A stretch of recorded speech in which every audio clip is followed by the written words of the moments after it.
Assalamualaikum warahmatullahi wabarakatuh. Teman-teman, balik lagi di channel SDT Mebel, channel referensi bagi para tukang.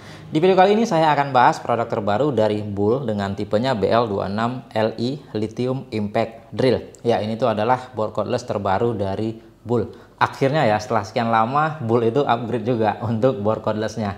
Yang dimana kita pernah review sekitar setahun yang lalu ya. Kalau kita bandingkan dengan yang ini, itu bisa dibilang banyak improvement. Ya, yang pertama saya lihat untuk yang sebelumnya itu dia masih menggunakan kapasitas cak yang maksimal di 10 mm, sedangkan yang ini caknya bisa maksimal di 13 mm.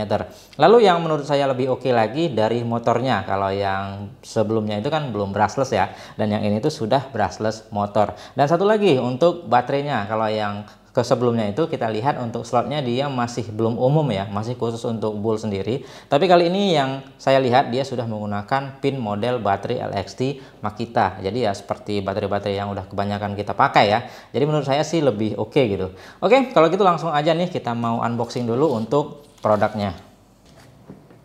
Dari packagingnya sendiri kalau saya perhatikan ini menarik ya, punya nilai jual. Ya, di dalam kita sudah mendapatkan cover seperti ini. Dan di luarnya itu ada dusnya lagi dan tampilannya menarik sekali. Warnanya kontras, glossy, ya bisa dibilang menarik. Untuk keterangan-keterangannya di sini kita perhatikan ada tipenya BL26LI Lithium Impact Drill. Dan di bagian depan di sini ada beberapa keterangan aksesorisnya karena ini paket komplit ya. Dan untuk boardnya sendiri ya kurang lebih seperti ini tampilannya. Kurang kelihatan, nanti kita lihat aja langsung di dalam. Heavy duty, compact, powerful. Dan di bagian sini ada keterangannya plus set 28 pieces Bull BL26LI Lithium Impact Drill bor beton baterai 21 volt 13 mm. Tak lupa di situ ada keterangan nomor K3L, sudah terregistrasi ya, mantap.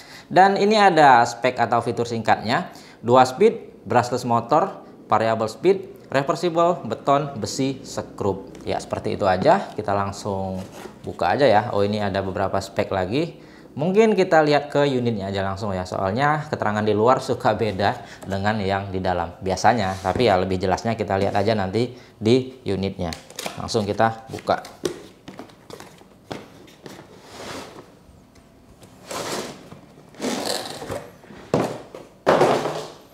Nah untuk covernya sendiri menarik ya, dia bertekstur seperti ini dan ya bisa dibilang finishingnya cukup oke. Walau kualitasnya bisa dibilang standar ya, nggak begitu tebal tapi udah oke lah. Kita langsung lihat aja beberapa kelengkapannya. Nah yang pertama kita akan mendapatkan buku manual. Kita singkirkan dan ya untuk aksesorisnya seperti ini ya, banyak ya. Yang pertama kita akan mendapatkan sub extension seperti ini, penyambung ya, jadi biar bisa dipakai ke area-area yang sulit dijangkau oleh bornya. Lalu selanjutnya ini ada kunci sok. Kunci soknya ini biasa, ukurannya udah tahu lah ya, sama semua kalau saya perhatikan, dari yang paling kecil sampai yang paling besar ada 1 2 3 4 5 6 7 8 9 pieces. Dan ini ada mata obeng beserta keterangan-keterangannya 5, 6, PH1, PH2, H2, H3 dan seterusnya. Ini ada soket penyambung ya. Kita singkirkan. Lalu ini ada mata obeng plus ya, yang agak panjang. Selanjutnya di sini ada mata obeng yang agak pendek. Ini plus minus dan ini ada mata bor untuk ke keramik biasanya ya. Seperti itu. Dan ada beberapa mata bor lagi 1 2 3 4 5 itu untuk ke besi ya. Ya seperti itu aja untuk kelengkapannya. Dan di sini kita mendapatkan ya 2 buah baterai yang dimana baterainya ini 21 volt dan ya benar ya, dia itu sudah menggunakan pin seperti Makita punya tipe LXT. Jadi udah gampang karena kebanyakan kita kan punya cordless yang seperti ini baterainya. Jadi ada 2 pieces ya. Untuk keterangan baterainya sendiri ya seperti ini. Bull lithium ion 1,5 Ah 21 volt. Selanjutnya kita mendapatkan satu buah wall charger, yang chargernya ini keterangannya 0,8 ampere 21 volt ya. Nanti kita tes berapa real wattnya. Dan ya ini dia unitnya. Kita coba pasangin baterai. Dan ini ada inspect out pass ya, seperti quality control gitu ya, berarti dia udah dites.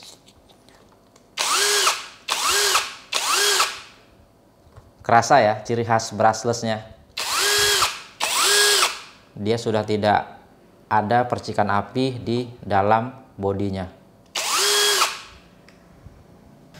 Oke, sekarang saya akan cas dulu ya untuk baterainya, biar nanti waktu ngetes bisa maksimal.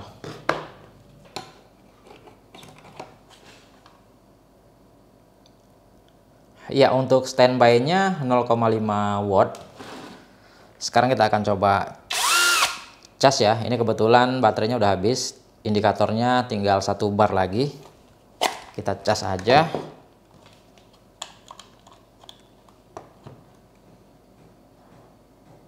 Ya, untuk inputnya 11,9 watt ya, atau 12 watt. Kalau kita hitung kasar aja, outputnya juga 12 watt, berarti kalau kita bagikan ke 21 volt ya sekitar 0,5 atau 0,6 ampere ya. Baik, dari bornya sendiri kalau kita lihat ya, untuk spek singkatnya di sini tertera brandnya Bull dengan tipe BL26Li, DC 21 volt, 13 mili untuk kapasitas jak maksimalnya, dan torsinya di maksimal 45 Nm, dan RPM-nya atau putaran tanpa beban. Di situ untuk speed rendah 0 sampai 450 dan speed tingginya 0 sampai 1500 RPM. Dia variabel speed ya. Ya, untuk desainnya sendiri menurut saya udah oke ya. Untuk warnanya masih ciri khas Bull, hitam-hitam merah seperti itu, dan dari bentuknya juga umum. Untuk bobotnya sendiri kerasa agak sedikit berat ketimbang bornya Bull yang sebelumnya ya, tapi untuk compactnya masih tetap dapat kok. Ini masih enak digenggam satu tangan, masih oke. Dan untuk desain walaupun dia kelihatan umum, tapi di sini ada yang sedikit agak beda kalau saya lihat ya. Dia di bagian bodinya di kanan dan kiri itu ada tempat untuk nyelipin mata obengnya ya. Jadi sepele sih ya, tapi ya bisa dibilang ini sangat berguna. Ya oke lah, kalau udah desain saya rasa udah nggak ada masalah ya, udah mantap. Nah, lanjut kita bahas masalah fitur. Untuk fitur-fiturnya juga ini tergolong umum. Di bawah caknya di sini kita lihat ada LED-nya untuk penerangan. Ya, jadi dia sudah punya fitur delay ya. Dia nggak langsung mati ketika triggernya kita lepas. Nah, di bawahnya sendiri ini ada triggernya yang dimana juga dia variable speed ya. Dan cukup smooth. Lalu ini ada indikator baterainya, ada 3 bar warnanya hijau semua, dan ini ada settingan putar arah kiri ataupun kanan reversible ya. Kalau ke tengah seperti ini dia ngelock ngunci ya. Dan di bagian atas ini ada settingan untuk gearboxnya, mau speed 1 ataupun speed 2. Jadi kalau speed 1 dia putarannya pelan tapi torsinya tinggi. Kalau speed 2 dia putarannya tinggi tapi torsinya berkurang.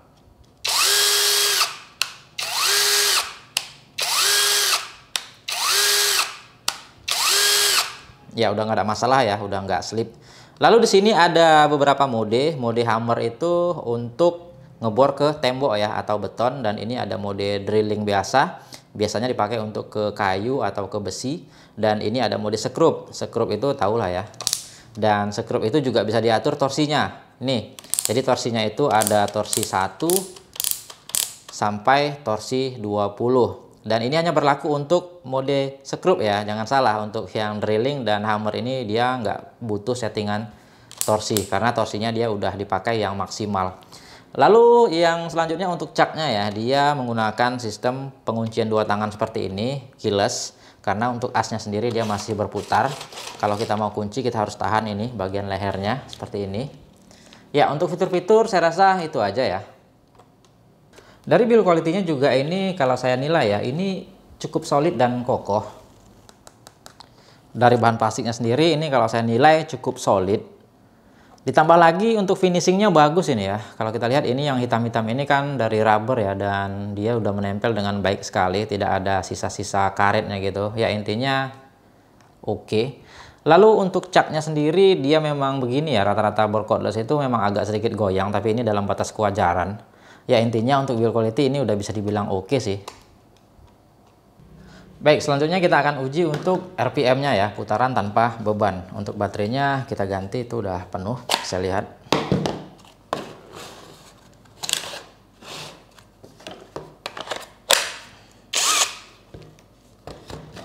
Ya, ini kita coba di speed 1 dulu, speed rendahnya.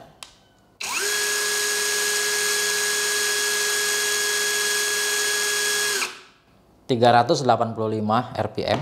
Kita tes di speed tingginya.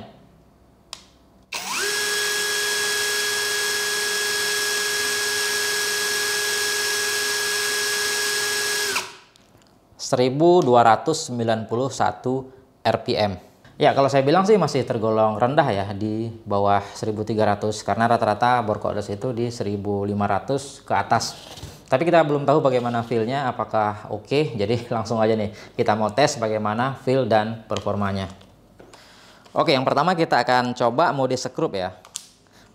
Kita mau tes torsi satunya apakah udah lembut atau belum. Soalnya kebanyakan bor-bor murah meriah itu dia torsi satunya aja masih keras gitu ya. Jadi kalau kita pakai skrup yang kecil-kecil itu sering kebablasan. Oh, speednya kita bikin speed 1. Kita cobain. Nah, ini lembut ini.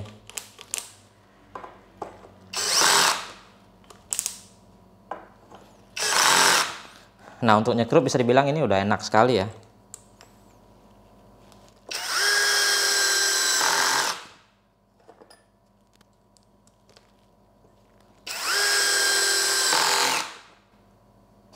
Ya, bisa dibilang udah oke.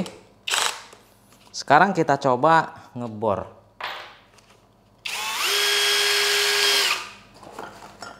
Ini ada mata bor 10 mili.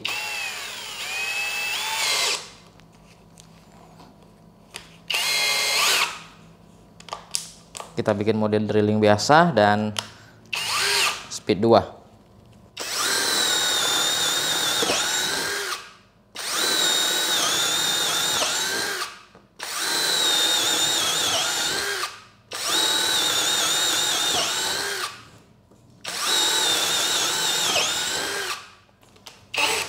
Ya, bisa dibilang udah tanpa kendala.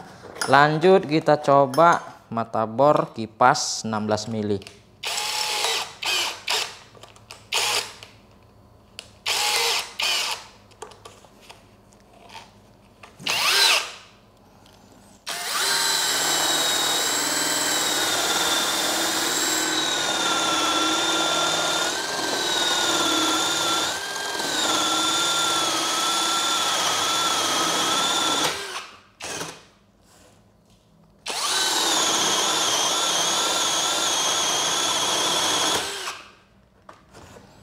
Ya, oke ya. Kita coba yang lebih besar. Ini 7/8.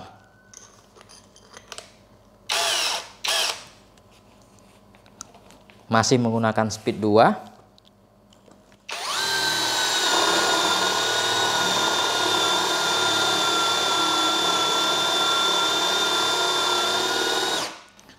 Ya, ini mata bornya udah sedikit tumpul ya, tapi tenaganya masih oke.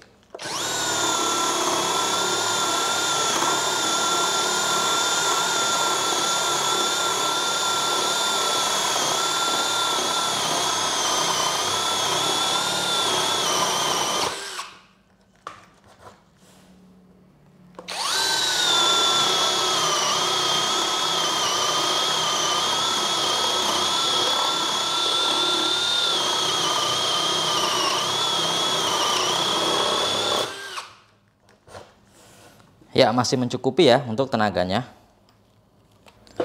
Nah, sekarang kita coba ngebor besi ya. Ini mata bor 8 mili. Ini kita coba speed 2-nya dulu. Karena speed 2-nya juga ini tergolong rendah ya. 1.300 rpm.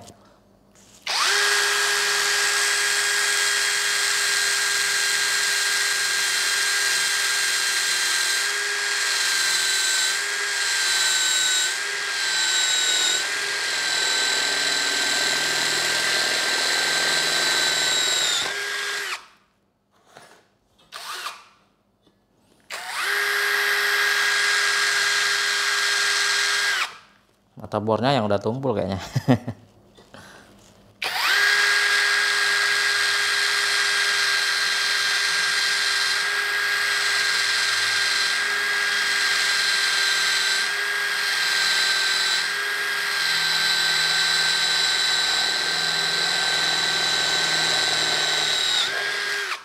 Oke. Apa mungkin speednya ketinggian? Kita bikin speed 1, apakah lebih enak?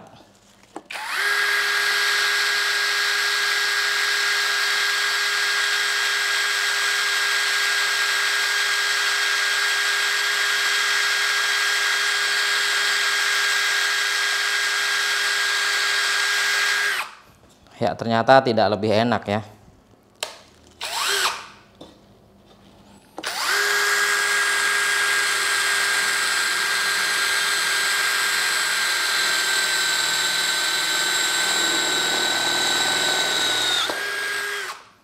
Nah, speed 2 lebih cocok di bor ini. Coba saya bikin mata bor yang lebih besar. Tadi 6 sepertinya ya, bukan 8.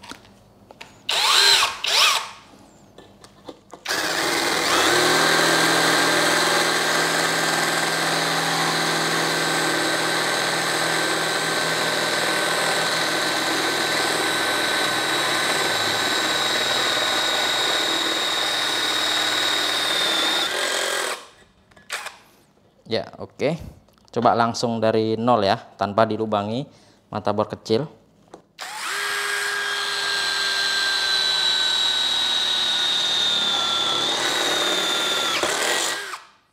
Ya, bisa ya, masih layak sekali digunakan pada metalworking yang besi-besi tipis seperti ini. Nah, sekarang kita cobain mode hammernya ya. Ini kita bikin speed 2. Kita coba aja.